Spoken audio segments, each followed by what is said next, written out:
But before we do that, please welcome Kat Rose, who's the co-convener of Community Action Against Homophobia.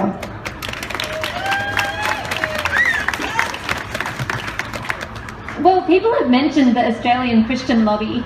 They are having their national conference in Sydney in 2 weeks' time, and shamefully, Scott Morrison, the Federal Treasurer of Australia, is going to be speaking alongside them, alongside an American gay hate group who have campaigned around the world for sodomy to remain criminalised in certain sections of the globe.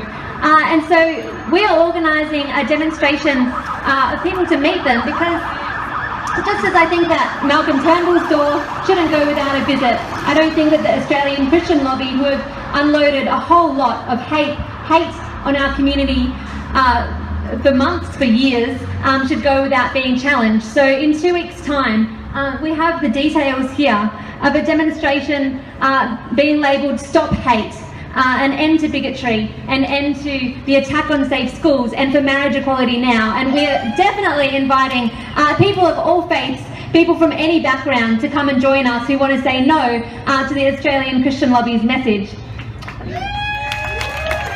So if you want the details, please come and grab me if you haven't already seen where that's happening. But for now, we're here for marriage equality now, right?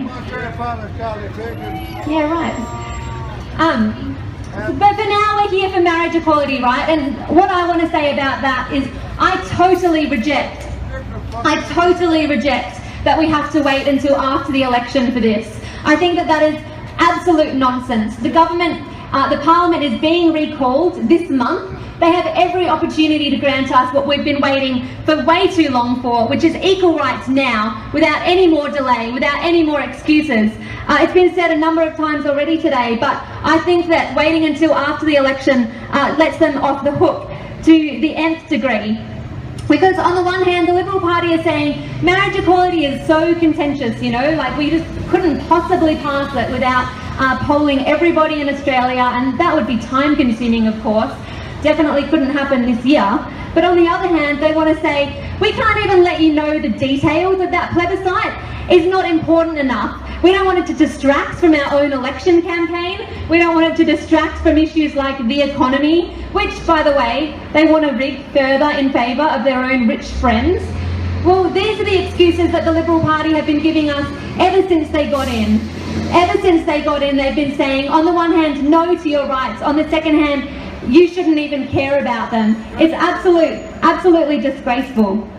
So I just want to say one thing that we need to keep an eye out for, which is their own arguments about how divisive it could be, which we have to stand strong against, because the latest thing that they're throwing up against us, the reason why they won't release, they say, the details of a plebiscite is because they can't come to any agreement amongst themselves about what it would look like to ask people for equality. It should be pretty simple, right?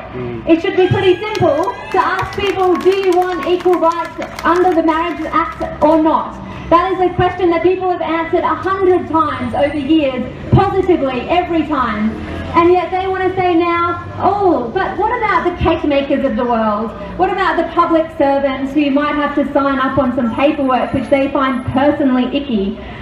Well, I'm sorry, but anti-discrimination legislation already exists. I'm sorry, but people are already required to serve us in shops.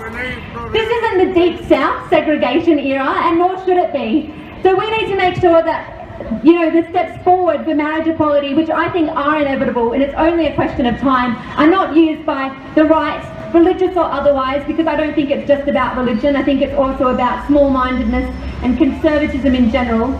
But I think that this shouldn't be an excuse for people to raise more things like they've just done successfully with the attack on safe schools. So let's take the message to his door right now, am I right? Okay, what shall we chant? Equal rights today, no more delay. Equal rights today, no more delay. Equal rights today, no more delay. Equal rights today, no more delay.